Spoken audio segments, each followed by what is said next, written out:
Assalamualaikum, selamat pagi. Kami dari mahasiswi Universitas Madinah Sidoarjo.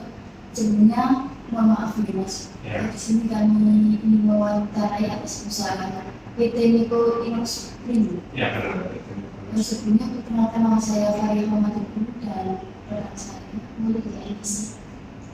Mungkin sebelum kami mulai wawancaranya, mungkin Masnya bisa perkenalan diri juga, dan di sini Masnya di bagian apa yang Oke, terima kasih atas kesempatannya. Perkenalkan, nama saya Dilan Ardiansyah. Teman saya.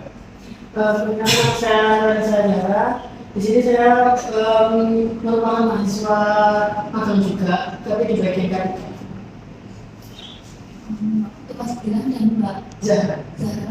Mungkin langsung saja komentarnya. Ya, silakan. Bisa dijelaskan sedikit tentang profil perusahaan? Untuk profil perusahaan PT Miko Inos Primo itu PT Miko bergerak di bidang industri manufaktur. Untuk PT Miko Inos Primo sendiri itu yang diproduksi itu tangki-tangki, stainless, pipa, konstruksi. Jadi untuk pekerjaan konstruksi, tender atau gimana PT Miko bersama khusus di bagian tangki stainless. Di perusahaan PT Miko ini ada berapa bagian? Untuk bagiannya sendiri, setahu saya ya, itu yang berkantor ada apa? Di PT Miko itu ada 3 gedung utama, gedung S yang berada di sebelah utara, terus gedung B, terus sama gedung K.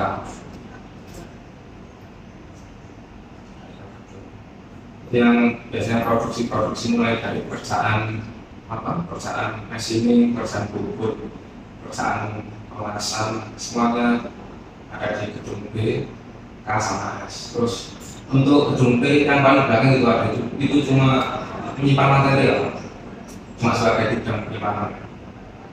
Itu nanti ada lagi gedung D. Terus yang depannya juga ada gudang. Nah itu gudang itu untuk alat masuk, misalnya macam material pesanan dari klien atau material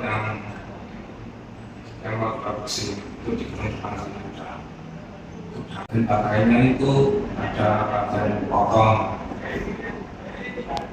terus bagian assembly,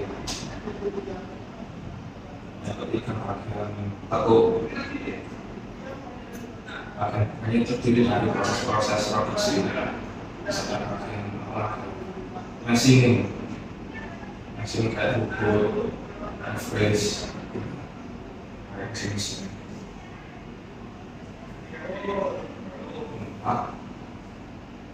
Yang selesai langsung. Mungkin silakan Mas Dilan di sini. Setahu Mas Dilan, apakah pernah ada perjalanan kerja atau lain dari bekerja di sini? Itu pernah, tapi Jadi saya melakukan investigasi dan wawancara terhadap korban dan saksi. Dijelaskan bahwa terdapat ada 2 magang dari suatu sekolah, dan itu kebetulan korban itu tidak menggunakan siswa. Dan pada saat pengangkutan manual menggunakan crane, itu tuh ada kayak goyang, kan kalau stabil itu kan nggak stabil ya, ada goyang kena angin dan sebagainya. Nah itu salah satu sisinya itu terlepas dan pemeriksaan dan frozen, alhamdulillahnya tidak ada apa-apa, cuma mungkin karena kena barang itu, tapi nggak ada retak atau sakit kalau di dalam itu loh, kayak ada lebam, cuma seperti itu. jadi termasuk tergolong kecelakaan kecil, tapi itu juga termasuk kayak kesalahan drainase sempat bisa terjadi sampai kecelakaan. Soalnya kalau K3 kan seharusnya tujuan dari K3 kan mengurangi kecelakaan di tempat kerja. Waktu itu kejadiannya ke anak magang. Ya. Kira-kira dampaknya apa yang ditimbulkan dari kejadian Dampak dari kecelakaan tersebut? Ya itu sih lebih ke kita jadi harus mengimbau lebih ketat gitu terhadap penerapan kajiannya, terus penggunaan APD gitu. Untuk pengawasan pekerjaan mungkin kan yang kebaikan maka dengan pengawasan mungkin memberikan saran atau mungkin lepas atau pelatihan dari pengawas juga terus lain kayak juga jadi dari segi manusianya sudah harus diperbaiki dulu. Terus mungkin dari alatnya mungkin ada alat hanya kan udah lama, hanya kan perlu diinspeksi atau gimana, mungkin alatnya ada yang error atau gimana. Tapi kemarin kalau saya nggak ada yang error atau rusak juga. Mungkin kemarin itu kecelakaannya dari si manusianya. Error. Kemudian dengan bagian lain jaringan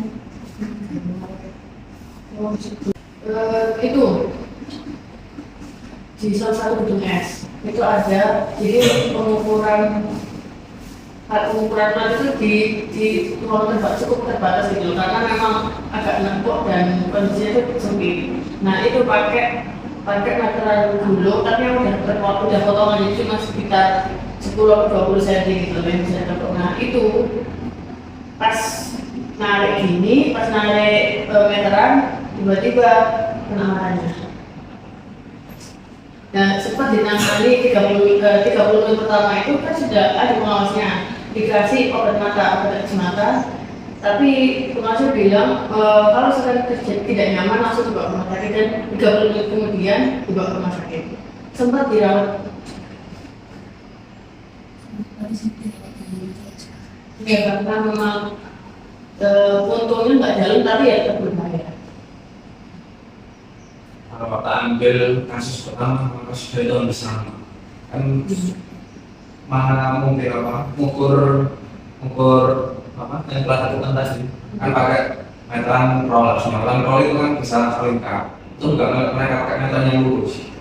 Nah lurus terus berkok kan bahaya itu udah berbahaya. Kalau ada hasil atau safety yang ketat itu pasti udah dimarahin. Mungkin masih enak. Kalau saya pernah dinas di luar kota itu benar-benar harga itu sangat ketat. Kalau ada pekerjaan atau pekerjaan lalai langsung di stop di perlu paksa pak ambil kerja dulu gitu. Malah dikasih sanksi. Mungkin sanksinya cuma peringatan pertama, peringatan kedua, kalau sampai peringatan ketiga itu udah nggak boleh kerja. Makanya ketika yang benar-benar diterapkan itu benar-benar ketat. Jadi tingkat kesempatannya tinggi. untuk penanganan itu apakah ada evaluasi pendidikan? Kalau masalah ini sebenarnya kan kedua kecelakaan itu bukan harus bilang karena human error ya. Sebenarnya pun dari pengawas maupun penanggung jawab itu sudah memperingatkan bahwa menggunakan APD yang setidaknya paling cocok lah gitu. Nah tapi kebetulan human error sendiri yang bisa dilakukan hanya himbauan yang lebih ketat sih terhadap kondisi tidak aman, kondisi terus juga unsafe action-nya. Kalau sesuai SMK 3 yang ada di Miko itu kan sudah ada sebenarnya peraturannya. Itu kan cuma nggak jam saja. Misalnya udah ada kecelakaan seperti itu, biasanya itu seorang ahli K3 atau safety officer itu biasanya kecelakaan langsung dicatat, langsung dapat catatan. Nanti kita evaluasi nanti depannya itu gimana untuk mencegahnya jika terjadi kecelakaan. Berarti saat ini resiko kecelakaan sama lain kerja sudah berkurang. Untuk itu kalau dilihat kondisi sekarang mungkin gimana ya, berkurang tapi nggak secara signifikan. Ya secara berkurang. Soalnya kali kayak itu kan masih baru mulai proses di itu lagi di pengadilan. Apakah ada pelatihan mencegah risiko yang kemungkinan terjadi kemudian? Untuk pelatihan mencegah risiko di PT itu belum ada, rencananya rencananya kalau K3-nya udah berjalan mulai dari nol itu pasti ada, tapi untuk saat ini masih belum. Jadi rencananya ke depan ada. Pasti ada. Kalau untuk mengajukan produktivitas Ibu usaha ini kuat apa sudah menerapkan SOP-nya? udah jalan dari 2019 kalau kemarin udah jalan SOP. Nah SOP yang ada di PT ini itu namanya SMK 3. Nah SMK 3 itu sendiri itu berdasarkan Undang-Undang Nomor 1 Tahun 1970 tentang K3. Jadi K3 itu ada undang-undangnya sendiri. Itu masuk dalam Undang-Undang Nomor 1 Tahun 70 dasarnya.